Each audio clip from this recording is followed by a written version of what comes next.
क्योंकि विद्यार्थियों, एक बार फिर से आपका स्वागत है आपके अपने YouTube चैनल प्रारंभ क्लासेज में। करंट की क्लास चल रही थी, एक क्लास अपलोड हो चुकी है। उम्मीद थी कि एक ही साथ बना दिया जाए, लेकिन तकनीकी समस्या के कारण ये क्लास 2 पार्ट में बन रही है। एक आपको प्रोवाइड करा दी गई है, दे दी गई है, वो है 12 से लेकर के 16 अगस्त तक का करंट, और अब ये क्लास जो बन रही है वो 17 से लेके 19 यानी 17, 18, 19 के करंट या 3 दिन के करंट इस वीडियो में होंगे। तो दोनों वीडियो को ध्यान से देख लीजिए। आने वाली परीक्षाओं में ये करंट आपके लिए उसी तरह रामबाण साबित होगा। ठीक है, तो ध्यान से देख करके अपना नोट्स खुद बनाइए। चलिए बढ़ते हैं करंट की तरफ।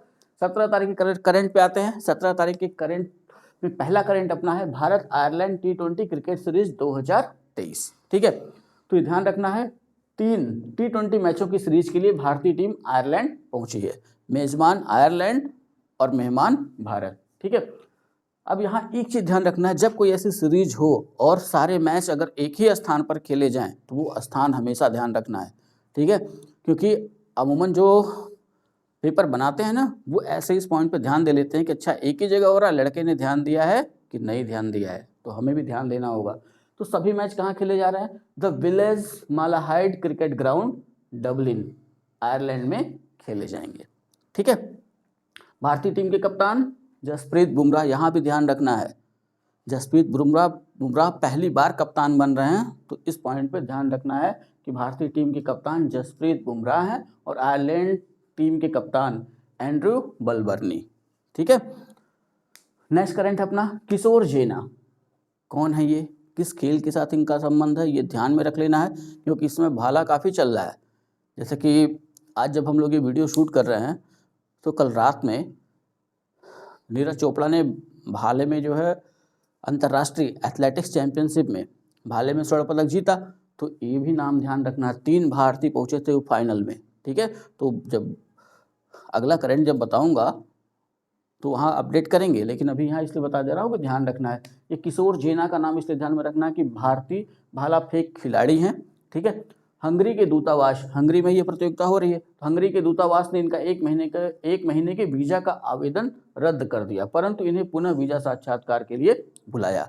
ध्यान ये रखना है कि आप अगर किसी अन्य देश में जाते हैं तो वीजा वो वैध दस्तावेज है जो ये बताता है कि आप उस देश में किस कार्य के लिए आए हुए हैं। तो इन्होंने जो वीजा के लिए आवेदन किया था, किसी भी कारण से हंगरी के दूतावास ने प्रथम उसको रद्द कर दिया, लेकिन दोबारा साक्षात्कार के लिए इनको बुलाया है। और नीचे मैंने अपडेट कर दिया है, हंगरी की राजधानी बुडापेस्ट में विश्व एथलेटिक्स चैंपियनशिप का आयोजन होना है। ये वही जगह है जहां कल रात में नीरज चोपड़ा ने जो है भाला फेंक प्रतियोगिता में स्वर्ण जीता है, और पहले भारतीय हैं 40-41 साल के इतिहास में, जब से विश्व एथलेटिक्स चैंपियनशिप हो रही है तब से पहले ऐसे भारतीय हैं जिन्होंने कोई स्वर्ण पदक जीता है। जब ये वीडियो बनाऊंगा तो काफ़ी विस्तार से बताऊंगा, तो उसका इंतजार करिएगा थोड़ा। ठीक, अगले करंट पे आइए, INS विंध्यगिरी। ठीक है, तो है क्या ये? तो स्वदेश निर्मित युद्धपोत प्रोजेक्ट 17A के तहत निर्मित छठा युद्धपोत है। प्रोजेक्ट 17A सरकार ने लॉन्च किया है, उसके तहत 7 युद्धपोत बनाए जाने हैं। 5 बन चुके हैं, उनका जलावतरण भी हो चुका है, सेना में शामिल भी हो चुके हैं। ये छठा युद्धपोत है। ठीक है, प्रोजेक्ट 17A के तहत 7 युद्धपोत बनाए जाने हैं। इसका निर्माण कौन कर रहा है? तो garden reach ship builders and engineers limited Kolkata द्वारा इसका निर्माण किया जा रहा है। चर्चा में क्यों रहा? राष्ट्रपति द्रौपदी मुर्मू ने कोलकाता में हुगली नदी में इस युद्धपोत का जलावतरण किया। ठीक है, 2 शब्द आएंगे हमारे पास ऐसे सारे सेना के युद्धपोतों से, एक जलावतरण, एक जब उनको सेना में शामिल किया जाए। तो ये दोनों डेट्स याद रखनी है और कौन कौन वहाँ शामिल रहा वो ध्यान रखना है। तो यहाँ पे क्या किया गया? जलावतरण किया गया, किसके द्वारा? राष्ट्रपति द्रौपदी मुर्मू जी द्वारा। ठीक है, अभी ध्यान रख लीजिए, यहाँ पे मैंने एक छोटी सी इन्फॉर्मेशन दे दी है कि पश्चिम बंगाल के राज्यपाल CV आनंद, मुख्यमंत्री ममता बनर्जी, रक्षा राज्य मंत्री अजय भट्ट। तो रक्षा राज्य मंत्री का मतलब यहाँ से ये मत अंदाजा लगा लीजिएगा कि बंगाल के रक्षा मंत्री, क्योंकि रक्षा केंद्र का विषय है और केवल केंद्र में ही ये मंत्री होते हैं। रक्षा बड़ा विषय है, तो राजनाथ सिंह रक्षा मंत्री हैं, तो उनकी सहायता के लिए केंद्रीय राज्य मंत्री भी रखे गए हैं। तो ये रक्षा राज्य मंत्री अजय भट्ट उसी तरह के मंत्री हैं। ठीक है, केंद्रीय सरकार में ही। तथा नौसेना प्रमुख एडमिरल R हरि कुमार इस अवसर पर उपस्थित रहे। ठीक है, आगे ध्यान रख लेना है कि ये जो हम देख रहे हैं ना INS विंध्यगिरी, तो INS विंध्यगिरी जो नाम दिया गया है कर्नाटक की एक पहाड़ी है जिसके आधार पर इसका नामकरण किया गया है विंध्यगिरी। तो यहाँ ये ध्यान रख लेना है विंध्याचल पर्वत के नाम पर इसका नामकरण नहीं किया गया है, कर्नाटक की एक पहाड़ी के नाम पर नामकरण मैं यहाँ नीचे लिख दे रहा हूँ, ठीक है, कर्नाटक की एक पहाड़ी के नाम पर नामकरण।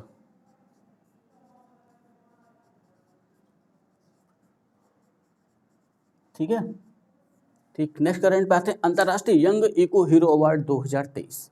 तो इस अवार्ड पे भी ध्यान बनाकर रखना है। पहले तो देश देख लेना है, अमेरिका का है, ठीक है।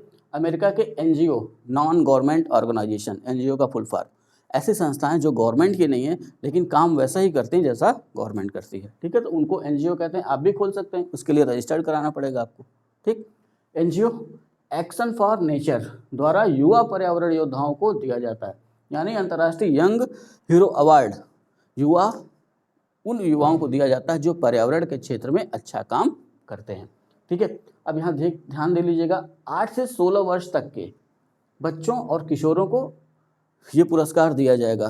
लिमिट निर्धारित है, 8 से कम नहीं होना चाहिए, 16 से अधिक नहीं होना चाहिए, इसलिए इसका नाम रखा गया है यंग इको हीरो अवार्ड 2023।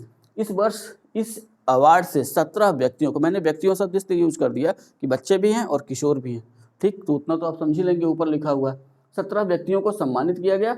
अब जो अपने लिए इम्पॉर्टेंट है वो यहाँ से, इन 17 बच्चों और किशोरों में भारत के 5 बच्चे और किशोर, यानी एक शब्द में कहें तो पर्यावरण कार्यकर्ता जिन्होंने पर्यावरण के क्षेत्र में कोई न कोई काम किया था, शामिल हैं।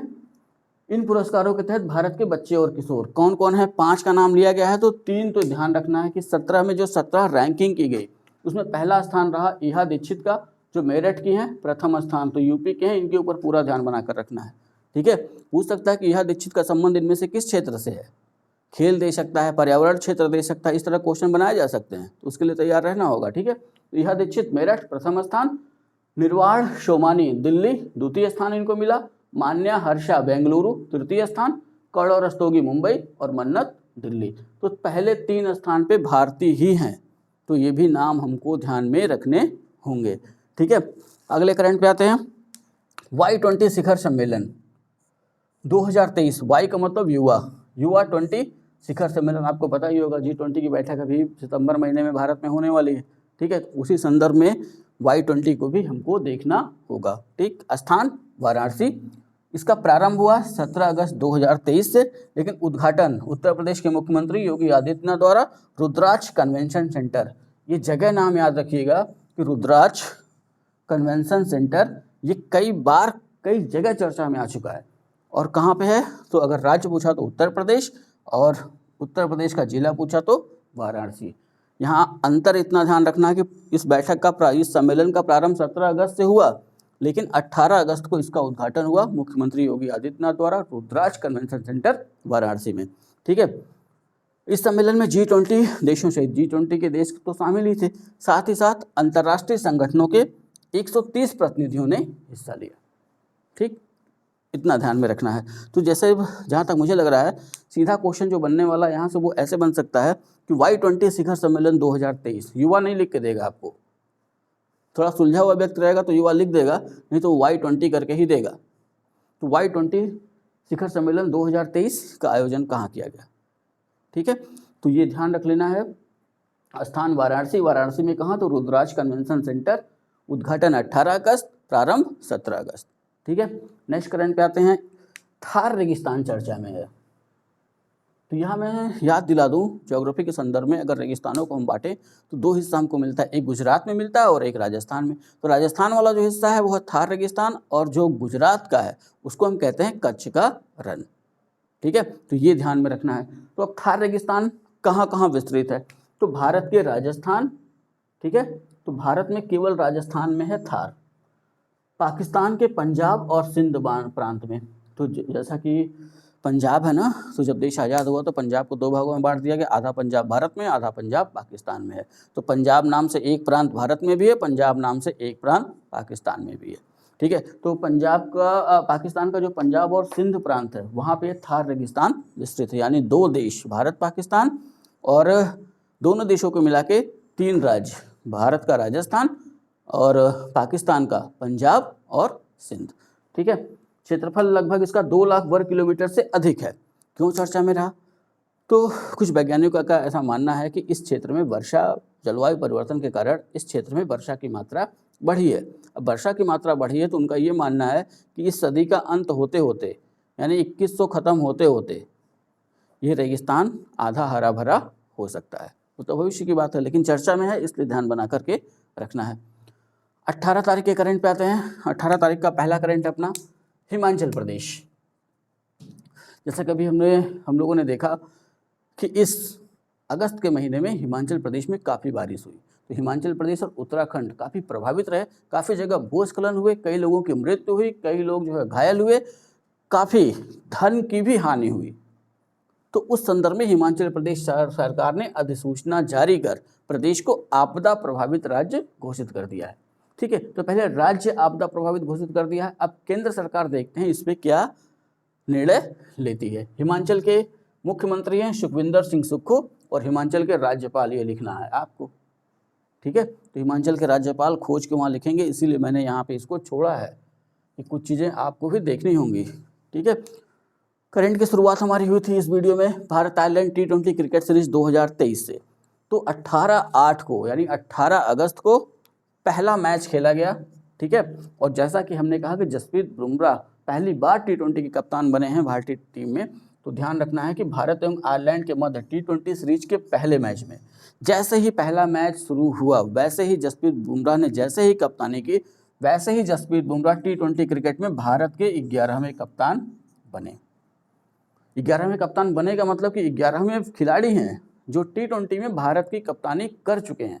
तो ये संख्या याद रखनी है कि भारत के 11वें कप्तान बने T20 क्रिकेट में, वनडे में नहीं, टेस्ट में नहीं। ठीक है, T20 क्रिकेट में जसप्रीत बुमराह कप्तानों के क्रम में अगर देखा जाए कि कितने भारतीय खिलाड़ियों ने कप्तानी की है, तो उस संदर्भ में जसप्रीत बुमराह का नाम सबसे पहले आएगा। ठीक, सबसे पहले नहीं, 11वें नंबर पर। ठीक है, और सबसे पहले नंबर पर अगर देखा जाए तो जाहिर सी बात है महेंद्र सिंह धोनी उस समय थे ही, और वही वनडे की कप्तानी कर रहे थे, उन्होंने T20 की भी कप्तानी की थी। ठीक है, और इसके साथ इसी मैच में 2 चीज़ें और घटी। रिंकू सिंह और प्रसिद्ध कृष्णा का यह पदार्पण T20 अंतर्राष्ट्रीय मैच था। ठीक है, तो ये ध्यान रख लेना है कि जसप्रीत बुमराह T20 अंतर्राष्ट्रीय क्रिकेट में भारत के 11वें कप्तान बने। ठीक है, और 2 नाम ध्यान में रखना है, रिंकू सिंह और प्रसिद्ध कृष्णा का, इनका पदार्पण T20 अंतर्राष्ट्रीय मैच रहा। ठीक है, यानी इनका डेब्यू मैच रहा। एक करंट 16 का छूट गया था, मैं इसी में जोड़ दे रहा हूँ, उसको आप 16 में अपडेट करिएगा। UEFA super cup 2023 football. ठीक, इसको ध्यान से समझने की जरूरत है कि ये है क्या। यूएफा सुपर कप 2023 फुटबॉल केवल एक मैच खेला जाता है इस टूर्नामेंट के तहत। क्रम रहा इसका 48वां। एक मैच इसलिए कि अगर आप ध्यान देंगे तो इसमें मैंने कुछ चीज़ें लिख रखी हैं। ठीक है, तो ये यूएफा सुपर कप 2023 क्रम 48वां, इस हिसाब से इसकी शुरुआत हुई 1973 से। ठीक है, 1973 से इसका प्रारंभ हुआ यूएफा सुपर कप 2023 का। और इस बार अगर स्थान की बात करें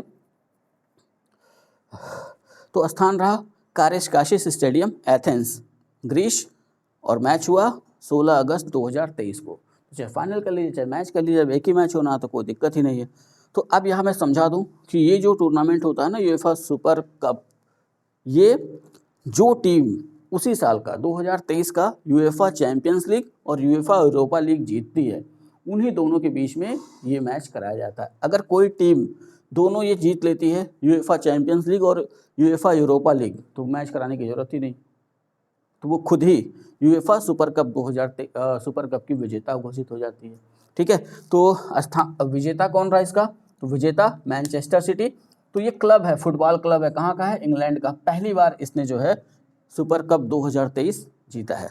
ठीक है, अब जैसा कि मैंने समझाया, यूएफा चैंपियंस लीग 2023 की विजेता भी है मैनचेस्टर सिटी।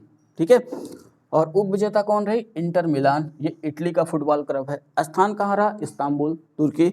11 जून 2023 को इसका फाइनल खेला गया था चैंपियंस लीग का, यूएफा चैंपियंस लीग का। ठीक है, उप विजेता कौन रहा, सेविया, स्पेन का फुटबॉल क्लब है। और ये विजेता है यूएफा यूरोपा लीग 2023 का, ठीक है। और उप विजेता कौन रहा यूएफा यूरोपा लीग 2023 का? रोमा, ये इटली का क्लब है। स्थान बुडापेस्ट, हंगरी।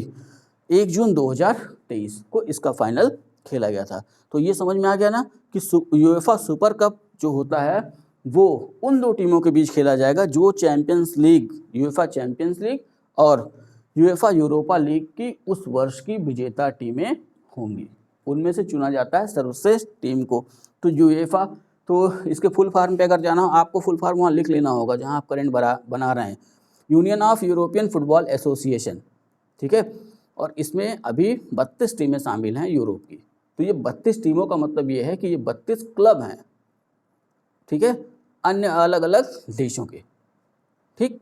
तो इतना ध्यान में रखिएगा, ये थोड़ा सा छूटा हुआ था इसलिए इसको बता दिया। तो नेक्स्ट करंट है अपना, देश का पहला 3D प्रिंटेड पोस्ट ऑफिस। 45 दिन पहले भी इसकी चर्चा हो चुकी थी जब घोषणा हुई थी, तब 3-4 महीने पहले। तो ध्यान ये रखना है कि ये क्वेश्चन 2-3 तरीके से पूछ सकता है। राज्य भी पूछ सकता है, राज्य में वो जिला भी पूछ सकता है, और अब वो जगह भी पूछ सकता है, ठीक है।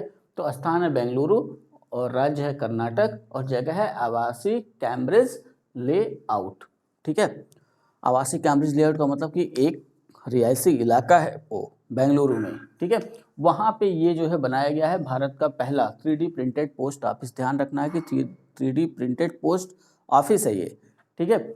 उद्घाटन इसका किसने किया? केंद्रीय मंत्री अश्विनी वैष्णव द्वारा, ठीक है। इस 3D प्रिंटेड पोस्ट ऑफिस को केवल 45 दिनों में विशेष प्रकार के कंक्रीट के जरिए परत दर परत रोबोटिक प्रिंटर की 3D तकनीक से बनाया गया है। 3D तकनीक का मतलब 3 डायमेंशन। कई किताबों में आपने देखा होगा होलोग्राम छपा होगा, तो वो होलोग्राम क्या है? वो 3D तकनीक ही है, ठीक है। तो लेकिन यहाँ ये ध्यान रखना है कि ऐसा वो नहीं दिखाई देगा। यहाँ पे जो कंक्रीट यूज की गई, कंक्रीट का मतलब कि जो गिट्टी यूज की जाती है उसको अलग मशीनों से कट करके अलग तरीके से परत दर परत जमाते हुए इसका निर्माण किया गया है। अगर ये तकनीक सही रही तो आगे आने वाले समय में भारत में भवन निर्माण में एक क्रांति सी आ सकती है, ठीक है। अब ये पोस्ट ऑफिस कितने एरिया में है? तो 1021 वर्ग फीट में ये पोस्ट ऑफिस बना हुआ है, निर्मित है, ठीक। इसका निर्माण किसने किया है? यानी कि इसका निर्माता बनाया तो भारत सरकार नहीं है, लेकिन ये ध्यान रखना है कि निर्माण किसने किया, किस कंपनी ने? तो लार्सन एंड टुब्रो लिमिटेड द्वारा। और तकनीकी सहयोग इसको किसने प्रदान किया है? तो IIT मद्रास ने, ठीक है। अब ये ध्यान रखना है कि इससे पूर्व यानी कि 3D प्रिंटेड पोस्ट ऑफिस से पहले स्वदेशी शोध के आधार पर IIT गुवाहाटी ने सेना के लिए एक 3D प्रिंटेड सैन्य चौकी बनाई थी, ठीक है। तो IIT गुवाहाटी ने सेना के लिए असम में एक 3D प्रिंटेड सैन्य चौकी का निर्माण किया था, ठीक है। नेक्स्ट क्वेश्चन पे नेक्स्ट करंट है अपना, T20 अंतर्राष्ट्रीय मुकाबले में पहले ओवर में 2 विकेट लेने वाले भारतीय खिलाड़ी। तो यहाँ पे मैं बता दूं कि ये है क्या। कोई भी T20 मैच हो रहा है, जिस भी गेंदबाज ने उस T20 मैच में भारत की तरफ से पहला ओवर फेंका और उस ओवर में 2 विकेट, ठीक है। तो ये भी चर्चा में है, इसलिए इसको ध्यान में रखना है। तो पहला नाम इसमें जो आता है ना, जो पहला खिलाड़ी है जिसने किसी भी मैच के पहले ओवर में 2 विकेट लिया, वो है रविचंद्रन अश्विन, 2016 में श्रीलंका के विरुद्ध। दूसरे खिलाड़ी हैं भुवनेश्वर कुमार, 2022 में अफगानिस्तान के विरुद्ध। तीसरे खिलाड़ी हैं हार्दिक पांड्या, 2023 में वेस्ट इंडीज के विरुद्ध। और चौथे खिलाड़ी हैं जसप्रीत बुमराह, 2023 में आयरलैंड के विरुद्ध। तो ये ध्यान रखना है कि पहले भारतीय टीम गई थी वेस्ट इंडीज के दौरे पर, उसके बाद भारतीय टीम पहुंची आयरलैंड के दौरे पर। तो ये 2 रिकॉर्ड 2023 में ही बने, ठीक है। तो इसको ध्यान में रखिएगा। जसप्रीत बुमराह और हार्दिक पांड्या में विशेष ध्यान, हो सकता है पूछ ले कि कौन पहले या कौन बाद में। तो सबसे बाद में जसप्रीत बुमराह, और अभी तक जो हम भारतीयों में जो ज्ञात है सबसे पहला ये कारनामा किया था रविचंद्रन अश्विन ने श्रीलंका के विरुद्ध। देशों को भी ध्यान में रखना है। अगले करंट में आए तो एक पुस्तिका है जिसका नाम है handbook on combating gender stereotypes, ठीक है। भारत के मुख्य न्यायाधीश DY चंद्रचूड़ की पहल पर ये पुस्तिका जारी की गई है, ठीक है क्या ये पुस्तिका? इस पुस्तिका में तो इस पुस्तक में न्यायालय में प्रयोग किए जाने वाले महिलाओं और बच्चियों के लिए लिंग तटस्थ शब्दों की सूची दी गई है। उनकी मर्यादा और गरिमा के अनुरूप शब्दों की रूपरेखा इस पुस्तक में प्रस्तुत की गई है। जैसे किसी केस की सुनवाई होती है ना, तो वहाँ पे जो है कई ऐसे शब्द हैं जो महिलाओं के संदर्भ में यूज किए जाते हैं, जो सुनने में और सुनने में कह सकते हैं या कह सकते हैं बोलने में, या पुरुषवादी सोच, इसके लिए वो शब्द जो है अच्छे नहीं होते हैं। ठीक है, तो उसी संदर्भ में एक पुस्तिका जारी की गई। अभी ये पूरी तरह लागू नहीं है, लेकिन ऐसा माना गया कि अगर इन शब्दों का प्रयोग किया जाए तो महिला पुरुष वाला जो कॉन्सेप्ट है कि इनसे महिलाओं की मान हान या उनकी गरिमा बनी रहेगी, उनकी मर्यादा और गरिमा अनुरूप शब्दों का। जैसे एक कई शब्द ऐसे हैं, ठीक है, उसकी चर्चा कभी बाद में। फिल्म घूमर, ये फिल्म को चर्चा में रही, तो 18 अगस्त 2023 को रिलीज हुई है। निर्देशक आर बाल्की हैं इसके, और कलाकार अभिषेक बच्चन, अमिताभ बच्चन, सयामी खेर, शबाना आजमी, अंगद बेदी आदि। ठीक है, अब ये यहाँ से कोई मतलब नहीं है, ठीक, डायरेक्टर याद रख सकते हैं। अभी ध्यान रखना है कि ये फिल्म चर्चा में क्यों, ठीक है, तो ध्यान रखना है कि यह फिल्म हंगरी के एथलीट कारोली के जीवन से प्रेरित है। ठीक है, कारोली की जगह कहीं कहीं कैरली भी लिखा मिलेगा आपको, लेकिन शाब्दिक अर्थ वही है कि कारोली के जीवन से प्रेरित है। और कारोली टकस ये हैं कौन, तो यहाँ ध्यान रख लेना है कि 1938 में जब ये सैन्य प्रशिक्षण ले रहे थे, तो उस सैन्य प्रशिक्षण के दौरान एक विस्फोट होता है, और इस विस्फोट में ये अपना दाहिना हाथ गंवा देते हैं। खिलाड़ी पहले से थे, दाहिना हाथ गंवा देते हैं, लेकिन तब भी ये हिम्मत नहीं छोड़ते हैं और अपने बाएं हाथ से उसी शूटिंग की प्रैक्टिस जारी रखते हैं, जिसका नतीजा ये निकला कि आगे चल करके 1948 और 1952 के ओलंपिक खेलों में 25 मीटर रैपिड फायर शूटिंग प्रतियोगिता में इन्होंने स्वर्ण जीता, एक ही हाथ से खेलते हुए, अपने बाएं हाथ से। ठीक है, तो यहाँ ध्यान रखना है कि 48 और 1952 मैंने ये दो डेट दिया, और इनका हाथ जो घायल हुआ वो वर्ष है 1938। 38 के बाद भी ओलंपिक होने चाहिए थे, लेकिन ये ध्यान रखिए ये वो दौर है जब द्वितीय विश्व युद्ध जो है शुरू हो गया था, जिसकी वजह से ओलंपिक का आयोजन नहीं किया गया। ठीक है, तो इस वजह से अब इस व्यक्ति ने कितना संघर्ष किया होगा अपने सपनों को पूरा करने के लिए, ये सीखने वाली बात है। और मेरा ये मानना है कि फिल्म रिलीज हो चुकी है, और जो भी ऐसी प्रतियोगी परीक्षाओं की तैयारी कर रहे हों, या जो भी ऐसे छात्र हैं इंटर वाले जो IIT, CPMT या इस तरह की परीक्षाओं की तैयारी में लगे हुए हैं, जैसा कि एक जगह है राजस्थान का कोटा, जहाँ पे सबसे अधिक मेडिकल और IIT फील्ड वाले लड़के तैयारी करने के लिए जाते हैं, और वहाँ आए दिन इस समय आत्महत्या के मामलों में वृद्धि देखी जा रही है। तो ये आत्महत्या के मामलों में वृद्धि क्यों हो रही है, ये कौन सा दबाव है जो उनको ये करने पे मजबूर कर रहा है, तो ये तो भी शोध का विषय है, वो तो भी इन बच्चों से बात की जाएगी। अब ये मामला काफ़ी हाईलाइट हुआ है, तो सरकार भी इसमें कोई न कोई कदम उठाएगी, लेकिन पहले तो घर वालों को ये ध्यान रखना चाहिए कि किसी भी बच्चे के ऊपर अपनी जिज्ञासा या जो वो न कर पाए हों, वो अपने बच्चे के ऊपर बिल्कुल न थोपें।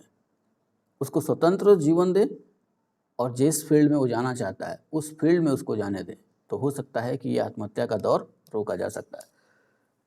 तो यहाँ कारोली टकस की चर्चा हुई, तो इनसे हमें सीखना है। तो जितने भी प्रतियोगी विद्यार्थी ये फिल्म जरूर देखें।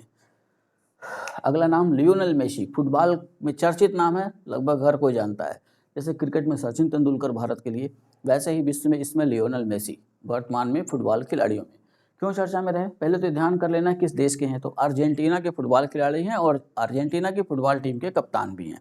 ठीक है, तो अमेरिका के इंटर मियामी फुटबॉल क्लब से ये जुड़े हुए हैं, और यहाँ इनकी जर्सी का नंबर जो है वो है 10।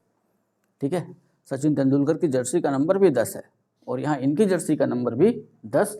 अब ये चर्चा में इसलिए सबसे अधिक आया कि सऊदी अरब का क्लब है अल हिलाल, ये क्लब भी इन्हें अपनी टीम में शामिल करना चाहता था, और अपनी टीम में शामिल करने के लिए इस क्लब ने इन्हें तमाम ऑफ़र दिए, काफ़ी अच्छे ऑफ़र दिए, लेकिन उसके बावजूद भी इन्होंने उस ऑफ़र को ठुकरा दिया, और अमेरिका के इंटर मियामी क्लब से ये जुड़ गए। ठीक है, नेक्स्ट करंट पे आते हैं।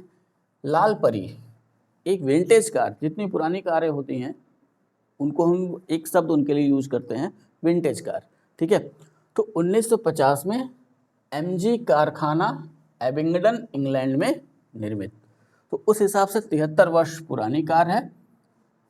तो ऐसी जितनी पुरानी कारें हैं इनके लिए हम एक शब्द यूज करते हैं, वो है विंटेज। ठीक है, अब ये क्यों चर्चा में रही, तो ध्यान पहले तो है किसकी, ये तो अहमदाबाद के कारोबारी हैं दमन ठाकुर, ठीक है, वर्तमान में वो इस कार के मालिक हैं और ऐसा माना जाता है कि कई पीढ़ियों से ये कार इनके पास रही।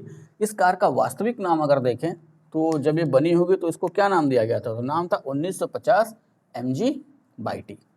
ये तो बाद में इन लोगों ने नाम रख दिया ना, लाल परी, रेड कलर की है इसलिए लाल परी नाम रख दिया। चर्चा में इसलिए है कि अगस्त 2023 में दमन ठाकुर स्टैच्यू ऑफ यूनिटी से इसी कार से ब्रिटेन की 1200 किलोमीटर की यात्रा 12,000 किलोमीटर की यात्रा पर निकले हैं। तो इस 12,000 किलोमीटर की यात्रा के दौरान वो 16 देशों से होकर के उनकी यह यात्रा गुजरेगी और इनकी यात्रा शुरू हो रही है स्टैच्यू ऑफ यूनिटी। याद ही होगा यहाँ पे ये स्टैच्यू ऑफ यूनिटी संसार की सबसे ऊंची मूर्ति सरदार वल्लभ भाई पटेल को समर्पित है, या उन्हीं की मूर्ति ये बनी हुई है, ठीक है। गुजरात के नर्मदा जिले में केवड़िया गांव। तो 16 देशों से उनकी यात्रा गुजरेगी और यात्रा समाप्ति स्थल कहाँ ये यात्रा समाप्त होगी, स्टैच्यू ऑफ यूनिटी से शुरू हुई है और समाप्त होगी MG कारखाना एबिंगटन इंग्लैंड, ठीक है। 15 अगस्त को दमन मुंबई पहुँचे और मुंबई से इंग्लैंड के लिए रवाना हुए। नेक्स्ट करंट पे आते हैं। एक द्वीप समूह चर्चा में है, तो पार्शेल द्वीप समूह सीधे सीधे याद कर लेना है कि ये कहाँ या किस सागर या किस महासागर में स्थित है, ठीक है। तो पार्शेल द्वीप समूह दक्षिणी चीन सागर में स्थित है और इस अब द्वीप समूह है तो जाहिर सी बात है कई द्वीप होंगे। तो क्यों चर्चा में है, तो इस द्वीप समूह का एक द्वीप है ट्राइटन द्वीप, ठीक है। तो ये ट्राइटन द्वीप चर्चा में है और ट्राइटन द्वीप चर्चा में होने की वजह से पार्शेल द्वीप समूह भी चर्चा में आ गया। अब ट्राइटन द्वीप क्यों चर्चा में है, ऐसा माना जा रहा है कि इस द्वीप पर चीन अपनी हवाई पट्टी बना रहा है, ठीक है। तो चीन अपनी हवाई पट्टी बना रहा है तो फिर दिक्कत क्यों है, दिक्कत इसलिए है कि इसी द्वीप पर ताइवान और वियतनाम ये दो देश भी इसके निकट हैं और ये दो देश भी अपना अपना दावा प्रस्तुत करते हैं, ठीक है। नेक्स्ट नाम जो अपने पास है वह है दुती चंद, ठीक। तो भारतीय एथलीट हैं, एथलीट में क्या है ये धावक, धावक का मतलब दौड़ती हैं, ठीक है। तो अब ये चर्चा में है ना, तो पहले भी चर्चा में रही हैं। तो जब ऐसे कोई खिलाड़ी अचानक से चर्चा में आ जाए और वो चर्चित खिलाड़ी हो तो उसका राज्य भी ध्यान कर लेना है। तो उड़ीसा राज्य की हैं, ठीक है। अब हुआ क्या इनके साथ, तो 17 अगस्त को नेशनल डोपिंग एजेंसी नाडा ने इन्हें प्रतिबंधित दवाओं का सेवन, अगर कोई भी खिलाड़ी ऐसे प्रतिबंधित दवाओं का सेवन करता है जो खिलाड़ियों के लिए मना की गई तो उसके लिए एक शब्द प्रयोग करते हैं, वो है डोपिंग, ठीक है। डोपिंग का दोषी मानते हुए 4 साल का प्रतिबंध लगाया है, ठीक। तो ये डोपिंग हर खिलाड़ियों की होती है कि कहीं ऐसा तो नहीं किसी खिलाड़ी ने उत्तेजक ऐसे दवाओं का सेवन कर लिया हो, उत्तेजक पदार्थों का सेवन कर लिया हो। यानी यहाँ समानता का नियम लागू होता है कि हर खिलाड़ी अपनी क्षमता के अनुसार दौड़े, अतिरिक्त क्षमता किसी भी खाद्य पदार्थ से या किसी भी दवाओं से वो न ले। तो उसके लिए हर देश में राष्ट्रीय डोपिंग एजेंसी है, ठीक है, और विश्व में अंतर्राष्ट्रीय डोपिंग एजेंसी है। तो कोई भी अगर अंतर्राष्ट्रीय गेम होता है ना, तो गेम होने के बाद हर खिलाड़ी का यूरिन सैंपल लिया जाता है और उस यूरिन सैंपल की होती है जांच खेल खत्म होने के बाद, और यूरिन सैंपल अगर ऐसा पॉजिटिव पाया जाता है तो वो पुरस्कार उससे वापस भी ले लिया जाता है, ठीक है। अब दुती चंद्र भारत के संदर्भ में क्यों, ये ध्यान रखना है कि दुती चंद्र जो है 100 मीटर रेस में ही अधिकतर प्रतिभाग करती हैं, या इनका पसंदीदा जो इवेंट है प्रतियोगिता वो है 100 मीटर रेस। और 100 मीटर रेस में दुती चंद राष्ट्रीय रिकॉर्डधारी हैं। राष्ट्रीय रिकॉर्डधारी का मतलब इन्होंने एक राष्ट्रीय रिकॉर्ड बनाया है 11.17 सेकेंड का, यानी कि 100 मीटर की दौड़ इन्होंने 11.17 सेकेंड में पूरी की है, ठीक है। अब आते हैं 19 के करंट पे। 19 के करंट में अगर देखें तो जो पहला करंट है अपना वो जनधन खातों की संख्या से जुड़ा हुआ है। वित्त मंत्रालय की रिपोर्ट आई है, उस रिपोर्ट के अनुसार जनधन खातों की संख्या 50 करोड़ से अधिक हो गई है, ठीक है। यानी कि भारत में वर्तमान में 50 करोड़ से अधिक लोगों के पास जनधन खाता है। अब ये ध्यान रख लेना है, कुछ आंकड़े में दे रहा हूँ, इसको ध्यान में रखना है। 56% खाते महिलाओं के हैं, 67% खाते ग्रामीण या अर्ध शहरी क्षेत्रों में खोले गए। इस आंकड़े पे विशेष ध्यान रखना है, ठीक है। क्वेश्चन बन सकता है कि जनधन खातों के तहत 50 करोड़ से अधिक खाते खोले गए हैं, जिनमें से महिलाओं के खातों की संख्या कितने प्रतिशत है, तो आंसर हो जाएगा 56%, और ग्रामीण और अर्ध शहरी क्षेत्रों में 67%, ठीक है। अभी ध्यान रखना है कि ये जो 50 करोड़ से अधिक खाते हैं इनमें जो रकम है वो 2.03 लाख करोड़ रुपए से अधिक, ठीक है, इतनी जमा राशि इन खातों में वर्तमान में है।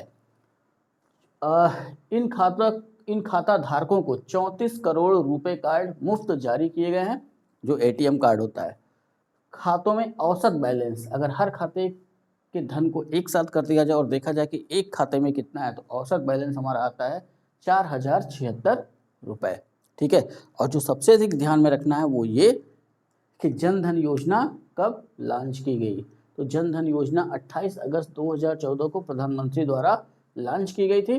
अब ये ध्यान रख लेना, यही मैं बता दूं कि इस योजना की अगर घोषणा पूछ ले, ठीक है, कि ये घोषणा कब हुई थी, तो घोषणा हुई थी 15 अगस्त को, 15 अगस्त 2014।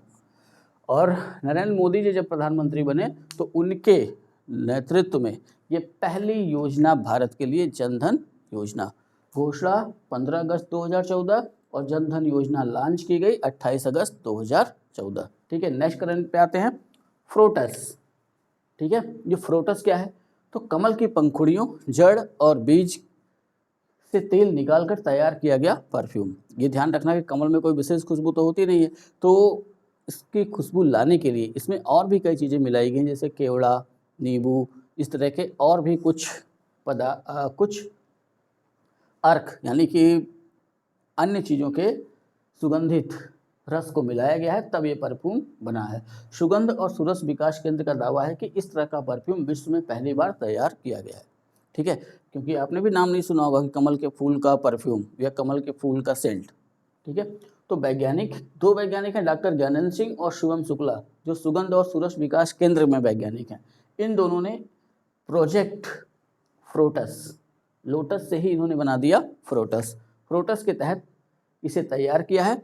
हाँ, कीमत थोड़ी सी ये भी महंगी है, 100 ml परफ्यूम की बोतल की कीमत 2000 रुपये।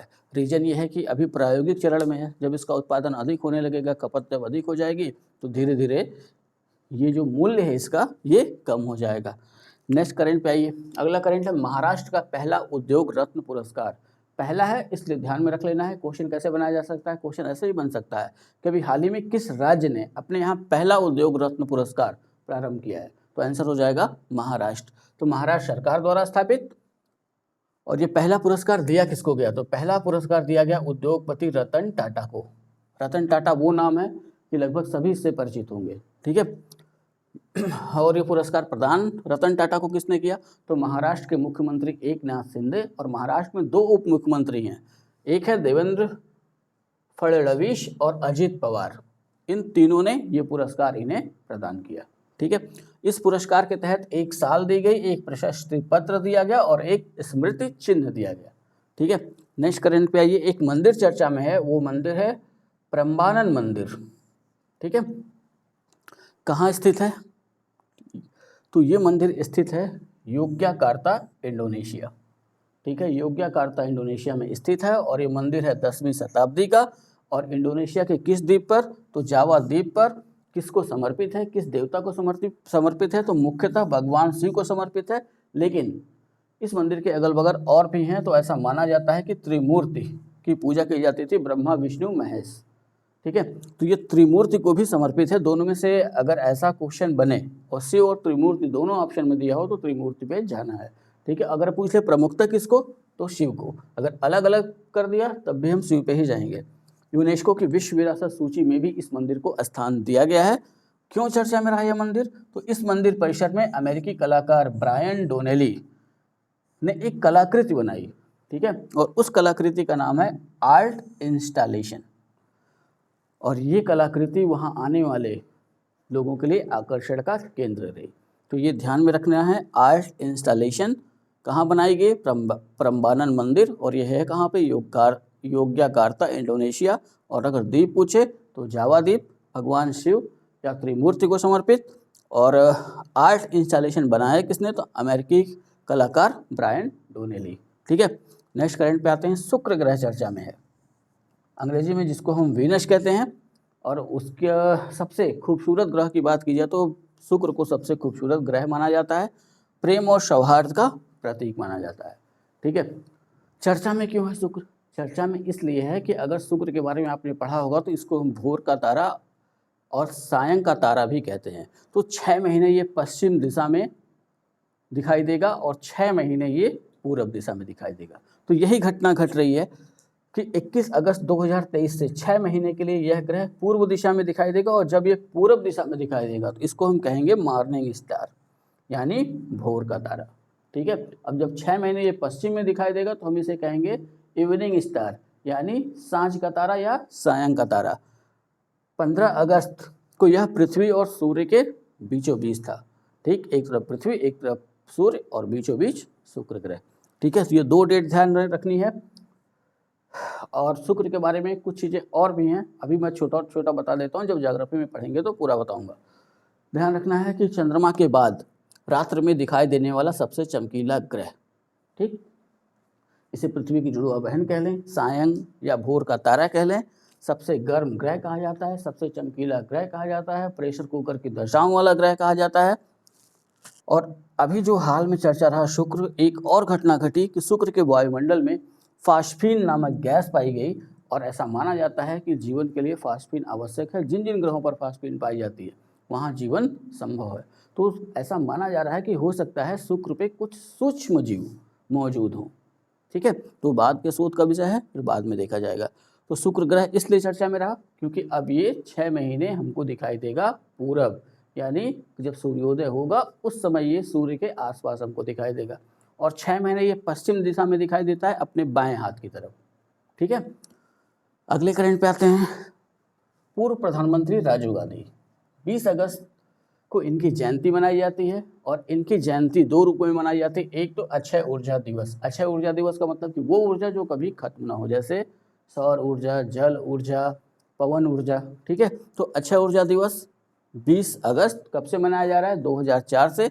अब इनकी जयंती को सद्भावना दिवस के रूप में भी मनाया जाता है। ठीक, नेक्स्ट करंट है अपना अमृत सरोवर मिशन। तो यहाँ कुछ चीज़ें ध्यान में रख लेनी है कि अमृत सरोवर मिशन 24 अप्रैल 2022 को प्रधानमंत्री द्वारा लॉन्च किया गया। उद्देश्य यह है कि देश के प्रत्येक जिले में कम से कम 75 जलाशयों का या तो निर्माण कराया जाए, या पहले से जो जलाशय हैं जिनका अतिक्रमण कर लिया गया है या जो जलाशय सूख गए हैं तो उनको पुनर्जीवित किया जाए। ठीक है, यानी उनका कायाकल्प किया जाए। ठीक है, तो 15 अगस्त 2023 तक का लक्ष्य था कि 50,000 ऐसे अमृत सरोवर बना लिए जाएंगे, और लक्ष्य प्राप्ति सरकार की रही 50,071 अमृत सरोवरों का निर्माण, यानी कि 15 अगस्त 2023 तक 50,071 सरोवरों का निर्माण, ऐसे सरोवरों का निर्माण किया जा चुका था। अब जो सबसे मेन पॉइंट है वो ये कि भारत का पहला अमृत सरोवर कहाँ बना, कब इसका उद्घाटन हुआ। तो ध्यान रख लेना, देश का पहला अमृत सरोवर पटवाई गांव, रामपुर जिला, उत्तर प्रदेश। उद्घाटन 13 मई 2022 को इसका उद्घाटन किया गया। किसने उद्घाटन किया? तो केंद्रीय अल्पसंख्यक मामलों के मंत्री मुख्तार अब्बास नकवी और उत्तर प्रदेश के जल शक्ति मंत्री स्वतंत्र देव सिंह द्वारा इसका उद्घाटन किया गया। तो उद्घाटन पे विशेष ध्यान रखिएगा, क्योंकि ऐसे ही हर जगहों पर प्रधानमंत्री जी अमूमन मौजूद होते हैं, लेकिन कुछ ऐसे मामले हैं जहां वो नहीं मौजूद हैं, तो ऐसे हर उद्घाटन पे ध्यान रखना होगा। ठीक है, 4 सेपरेट करंट हैं एक एक लाइन के, उसको देख लेना है। प्याज के निर्यात पर 40% शुल्क लगाया गया है। क्यों लगाया गया? जिससे कि प्याज का निर्यात भारत से कम हो, तो प्याज की कीमतों को भारत में रोका जा सके बढ़ने से। ठीक है, पैंगोंग झील चर्चा में रही, तो ये झील काफ़ी चर्चा में रहती है, तो ध्यान रख लेना, कई बार एग्जाम में पूछा भी जा चुका है। तो पैंगोंग झील है कहाँ? तो लद्दाख। क्यों चर्चा में रही? राहुल गांधी लद्दाख के दौरे पर थे, और इस झील के पास ये झील जहाँ निर्मित है वहाँ राजीव गांधी पहुँचे भी थे, राहुल गांधी। ठीक है, पैंगोंग झील लद्दाख राहुल गांधी पहुँचे थे, और अपने पिता राजीव गांधी की जयंती उन्होंने वहीं पे मनाई, उनको श्रद्धांजलि वहीं पे दी। अभी विश्व एथलेटिक्स की बात चली रही थी, तो विश्व एथलेटिक्स चैंपियनशिप 2023 का शुभारंभ बुडापेस्ट हंगरी में 19/8/2023 से। और लद्दाख एक मामले में और चर्चा में है, पूर्वी लद्दाख में न्योमा हवाई पट्टी। ठीक है, न्योमा हवाई पट्टी है, इसके उन्नयन यानी विकास कार्य की आधारशिला रखी गई है। ठीक, तो ये अपने रहे 19 अगस्त तक के करंट। अब देखा जाएगा 2-2 या 3-3 दिन का करंट जो है आप लोग को बना के दिया जाएगा, इस तरीके 1 हफ्ते का काफ़ी लंबा हो जाता है। तो आप लोग का काम है कि पूरी वीडियो को ध्यान से देखिए, उसको समझने की कोशिश करिए और अपनी खुद की नोट्स इस वीडियो को देख करके बना डालिए, क्योंकि करंट के साथ और भी कई चीज़ें इसमें जुड़ी हुई हैं जो एग्ज़ाम में काम आएंगी। ठीक है, तो अभी ये जो करंट चल रहा है, अब आने वाले एग्ज़ामों के लिए ये काफ़ी महत्वपूर्ण होगा। अब जो मैंने ऑफलाइन क्लासेस में मार्च, अप्रैल, मई के महीने में जो पढ़ाया और मई या जून तक के महीनों में जो पढ़ाया, अभी जो भी एग्ज़ाम हुए उनमें से देखने में आया कि लगभग 95% क्वेश्चन वहाँ से बने, तो बनेंगे यहाँ से भी। बस इसके लिए करना क्या होगा कि हमारे साथ आपको लगे रहना होगा, हर करंट पे ध्यान देना होगा, जैसा समझाया जाए कि क्वेश्चन कैसा पूछा जाएगा उसे भी ध्यान में रखना होगा। तो इतना आप लोग पूरा करिए। वीडियो अगर अच्छा लग रहा हो तो लाइक करें, कमेंट करें, शेयर करना ना भूलें। अगर अभी तक चैनल को सब्सक्राइब नहीं किया है तो चैनल को सब्सक्राइब भी कर लें। टेलीग्राम का लिंक दिया गया है डिस्क्रिप्शन में, टेलीग्राम चैनल से जुड़ जाएं। जल्द ही उस पर क्वेश्चंस की सीरीज भी प्रारंभ कर दी जाएगी, जिससे कि आप लोगों को क्वेश्चन हल करने में जो असुविधा हो वो वहाँ पे ना हो पाए। यहाँ गलत कर लीजिए, वहाँ गलत नहीं करना है। ठीक है, तो अपना बहुत ख्याल रखिए। मिलते हैं नेक्स्ट वीडियो में, तब तक के लिए जय हिंद।